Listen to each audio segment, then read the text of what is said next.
நீங்க ஒரு ஜெப வீரனா? ஜெபத்திலே அதிக நேரம் பேச வேண்டியது, ஆனால் அவர் சொல்வதை கேட்காமல் போக வேண்டியது. நீங்க ஒரு ஜெப வீரனா? ஜெபத்திலே தேவனை மகிமைப்படுத்தாமல் தேவைகளையே மட்டும் கேட்க வேண்டியது, தேவைகள் சந்திக்கப்படவில்லை என்றால் தேம்பி தேம்பி அழ வேண்டியது. நீங்க ஒரு ஜெப வீரனா? ஜெபத்திலே ஊழியத்திற்காக அர்ப்பணிக்க வேண்டியது, வெளியே போய் அட்டூழியமாக வாழ வேண்டியது. நீங்க ஒரு ஜெப வீரனா? ஜெபத்திலே வாக்குத்தத்தங்களை மட்டும் வைத்து ஜெபிக்க வேண்டியது, வார்த்தைக்கு கீழ்ப்படி என்றால் ஒன்றும் தெரியாத மாதிரி முழிக்க வேண்டியது. நீங்க ஒரு ஜெப வீரனா? ஜெபத்தில் தேவ சமூகத்தில் கண்ணீர் வடிக்காமல் கண்ட இடமெல்லாம் கண்ணீர் வடிக்க வேண்டியது, காரியங்கள் நடக்கவில்லை என்றால் கலங்கி போய் தூங்க வேண்டியது. நீங்க ஒரு ஜெப வீரனா?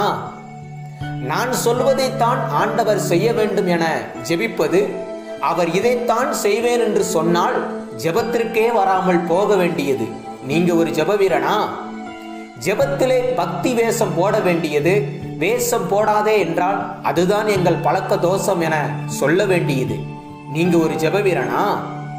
ஜெபத்திலே அதிக நேரம் ஆண்டவரே என்னோடு பேசும் என கேட்க வேண்டியது, வேதம் வாசி நான் பேசுவேன் என்றால் சற்று யோசிக்க வேண்டியது. நீங்க ஒரு ஜெப வீரனா? ஜெபத்திலே அலங்காரமான வார்த்தைகளை பேச வேண்டியது, அங்கீகரிக்கப்படவில்லை என்றால் அழுது கொண்டே நிற்க வேண்டியது. நீங்க ஒரு ஜெப வீரனா? பரிசுத்த இயேசுவிடம் அன்பான வார்த்தையை யூஸ் பண்ண வேண்டியது, பக்கத்து வீட்டுக்காரர் சண்டை போட்டால் போய் கேஸ் கொடுக்க வேண்டியது. நீங்க ஒரு ஜெப வீரனா? ஆமென்.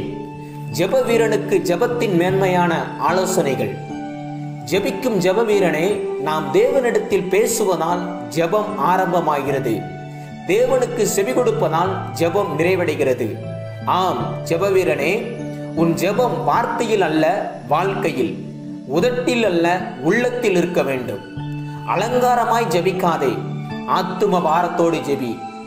ஆர்ப்பரிப்போடு ஜெபிக்காதே, ஆவியில் நிறைந்து ஜெபி. அடுக்கு மொழியில் ஜெபிக்காதே, அழுது புலம்பி ஜெபி. சுய விருப்பத்தை நிறைவேற்ற ஜெபிக்காதே, தேவ சித்தத்தை நிறைவேற்ற ஜெபி.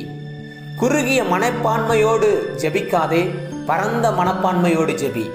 ஆம், ஜெபத்தை முக்கியப்படுத்துகிறவர்களே தேவன் முக்கியப்படுத்துவார். ஜெபியுங்கள், வாழ்க்கையில் ஜெயத்தை சுதந்தரியுங்கள். கர்த்தர் தாமே உங்கள் யாவரையும் ஆசீர்வதிப்பாராக. ஆமேன்.